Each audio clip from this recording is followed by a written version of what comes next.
हर महादेव दोस्तों। तो दोस्तों, कई बार हम अपनी ज़िंदगी में अपने सपनों को, अपने लालच को पूरा करने के लिए जो चीज़ हमारे पास है, अपनी छोटी छोटी खुशियों को भूल जाते हैं और हम भागते रहते हैं अपने बड़े सपनों के पीछे, बड़ी चीज़ों के पीछे। क्योंकि समय का हमारे जीवन में बहुत मूल्य है, ये समय हमें दोबारा नहीं मिलेगा। तो ऐसी छोटी सी कहानी, एक साधु महाराज होते हैं। तो वो साधु महाराज प्रवचन करने एक गांव से दूसरे गांव जाते हैं, आज इस गांव कल उस गांव। तो उनके मन में विचार आता है कि यार काश मेरे पास अपनी कुटिया होती, थोड़ी सी ज़मीन होती तो मैं अपना आश्रम बनाता। तो बेचारे बहुत चिंतित रहते हैं, कहते हैं यार मैं थक गया हूँ इधर से उधर भागते भागते। तो एक बार उन्हें पता चलता है कि एक राजा है जो बहुत दान पुण्य करता है, वो राजा बहुत दानवीर है। तो कोई से कहता है वो राजा के पास जाओ, अगर आप उस राजा से थोड़ी ज़मीन मांगो तो आपको ज़रूर देगा। तो इसी आशा के साथ वो जो महाराज जी रहते हैं, जो ऋषि रहते हैं, वो चले जाते हैं उस राजा के पास। जब राजा के पास पहुंचते हैं, दोनों हाथ जोड़कर प्रणाम करते हैं और उससे आग्रह करते हैं कि महाराज जी मुझे थोड़ा सा आश्रम बनाने के लिए जगह चाहिए थी। तो राजा बहुत दानवीर रहता है, तो राजा बोलता है महाराज जी, पहला ही प्रश्न ये पूछता है महाराज जी आपको कितनी जगह चाहिए। लेकिन जो ऋषि रहता है उसके मन में ये तो रहता नहीं कि मैं कितनी जगह मांगूँ, तो उसके मन में वो सोचता है यार मेरे को तो एक झोपड़ी चाहिए थी। फिर वो सोचता है ये राजा तो बहुत बड़ा है, क्यों ना मैं इससे 1 बीघा मांग लूँ। फिर सोचता नहीं यार 2 बीघा मांग लेनी चाहिए। नहीं यार ऐसा करता हूँ 10 बीघा मांग लेता हूँ, बड़ा आश्रम बनाऊंगा। तो फिर उस ऋषि के अंदर लालच आ जाता है, तो वो सोचते सोचते राजा का जवाब नहीं दे पाता। तो राजा फिर से पूछता है कि महाराज जी कितनी जगह चाहिए। तो वो सोच में पड़ जाता है।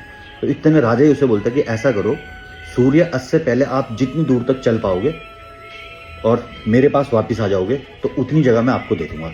तो वो बहुत खुश हो जाता है, तो वो फटाफट वहाँ से निकल जाता है। थोड़ा उसे ये लगता है कि यार चलने से तो जगह कम घिरेगी, तो वो भागना शुरू करता है, बहुत तेज भागना शुरू करता है। तो राजा कहता है यार कि ऋषि के तो आज मतलब इनके अंदर इतना वो हो गया है।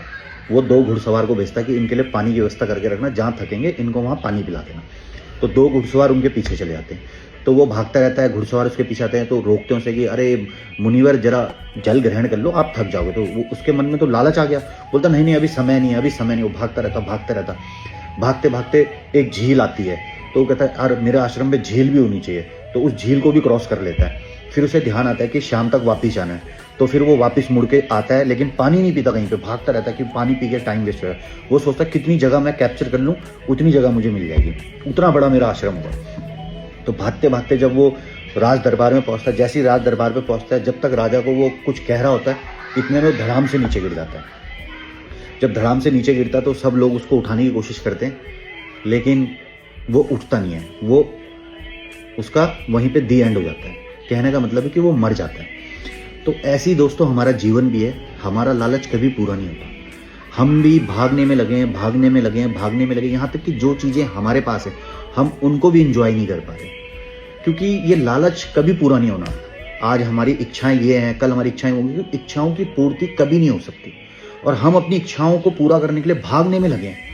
तो जीवन का यही सार है दोस्तों, जो आपके पास है उसमें सुखी रहना सीखो और छोटी छोटी खुशियों को बांटना सीखो। समय अपने आप को दो, अपने घर वालों को दो, क्योंकि ये इच्छाएं कभी पूरी नहीं होती। आज हमारे पास ये, कल हमें वो चाहिए, परसों हमें वो चाहिए। तो जीवन ऐसे ही खत्म हो जाता है, क्योंकि हम एक सीमित समय लेके आए हैं यहाँ पे। समय हमारा निर्धारित है, तो जो मिले उसी में खुश रहो और अपने लिए टाइम ज़रूर निकालो, अपनी लाइफ में इंजॉय ज़रूर करो। नहीं तो हम भी इसी दौड़ भाग में लगे रहेंगे और कब हमारा जीवन खत्म हो जाएगा हमें पता भी नहीं चलेगा। हर हर महादेव।